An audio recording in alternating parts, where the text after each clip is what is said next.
Amy Cantrell, and I am an ordained minister in the Presbyterian Church USA, a long-term supporter of the Fellowship of Reconciliation.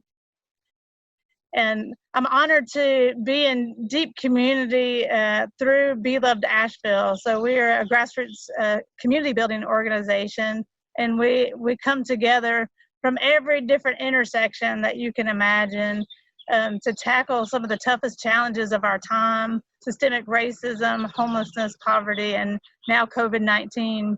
And we do that in some very innovative ways by really equipping and resourcing natural, trusted community leaders right on the ground, and working together to create deep mutuality.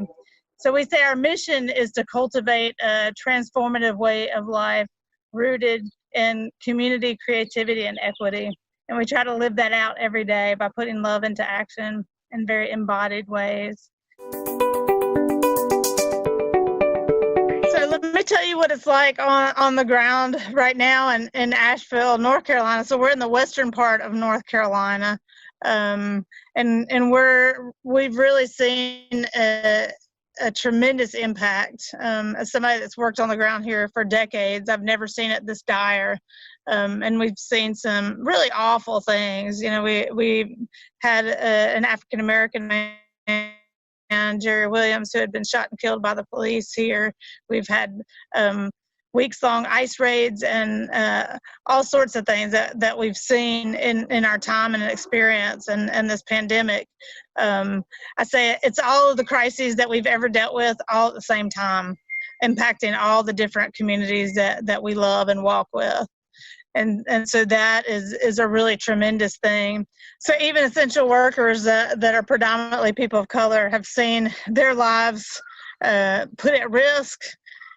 We've gone out to find essential workers having no PPE. They don't have masks or sanitizers or gloves, and they welcome us because they're literally putting their lives at risk to keep the nation surviving, but have constantly been minimized down to what they're paid, down to not getting hazard pay or not having sick pay or sick leave for a long time.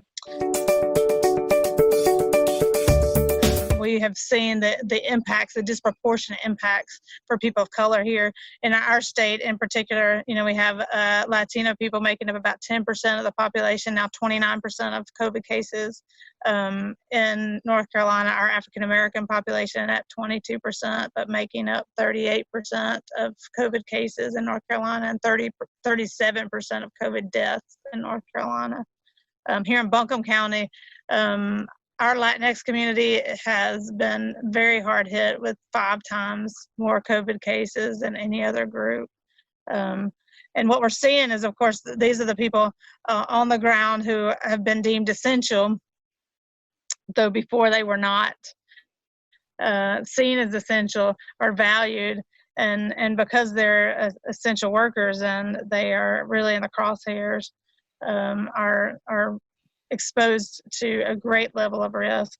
We're also a community that's dependent on what's wrong.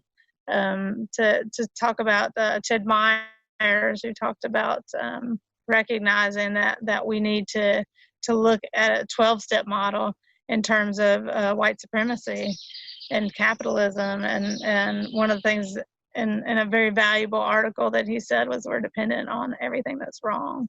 And so we're not willing to admit that because we love that lifestyle. So we know that people not only are at risk, extreme risk for COVID-19, but are at risk in all the ways that they've been at risk for the whole history of this nation. And so these are some of the things that we understand as we look out.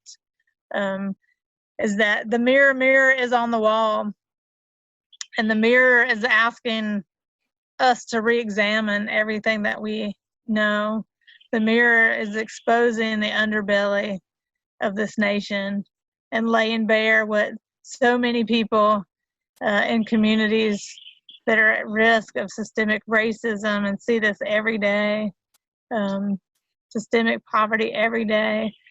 These are the people that know what COVID has revealed to other people, and what is so extreme now in COVID-19 is that we are a country that was cast.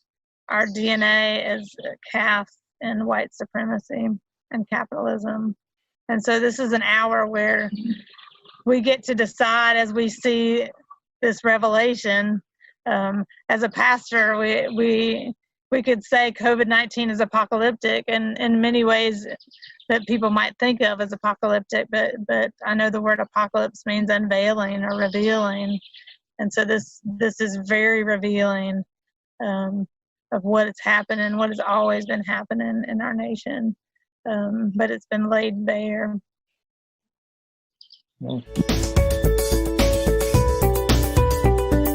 So if we look into the future, what do we see?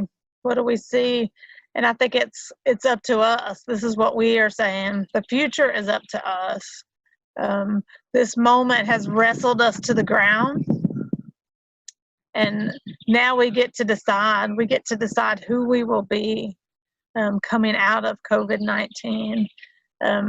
We are talking in our community about creating a nation that has never been, a nation where all of us thrive, a nation where people can celebrate who they are and the deep roots of their culture and their history and their people, and we can come alongside each other and create a place where everybody is centered, where equity really is what's happening in practice, in a way where we lift from the ground so that everybody is seen, heard, fulfilled, that everybody can thrive, that everyone is seen as essential and valued as such.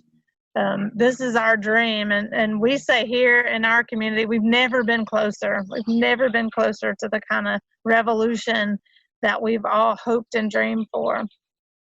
And so we, in this moment, though things are dire, though our communities are under attack by both COVID and those at the very top who are steeped in corruption, who cannot stand our communities, wish that we would be banished and disappear from the face of the earth. We recognize that is being is an absolute reality, but we also know that there's something truer than that, and that is the power of love and the power of community, the power of our ancestors, the power of our people coming together across intersections to create the beloved community. We know that this has happened in the past, that there have been hours like this in the past where there was a surge from the ground of people rising up, rising together, lifting each other to create a new world in the shell of the old, as Dorothy Day would say. And so this is what we're working toward. So we say we don't know what COVID is going to do, but we know what we're going to do. And so right now we are casting the future that we want. We've never seen a spring like this. Everybody's commenting about how Mother Earth is just breathing again and able to really just flourish. And we know that we can flourish together when we live in balance. And so we want to do that. Our indigenous people have taught us that, and we know that whiteness has created a deep imbalance across the planet that we are working right now to begin to reset. And so that's the work that we're doing. Nobody has a crystal ball, but we know what we can do right now, and we can create what it is that we dream of right now. And for me, it goes back to Isaiah 58. Isaiah 58 tells us, it creates this really powerful if-then. And I'm no mathematician, but there is a part of geometry I remember where you had if-then propositions, and Isaiah 58 says, if you'll remove the chains from prisoners who are chained unjustly, if you will remove the yoke of oppression, if you'll share your food with the hungry, if you'll open your homes to those who are struggling and who are homeless. If you don't turn away from your own flesh, basar, that's the Hebrew word for flesh and blood, or our kin, as we say here, our relatives.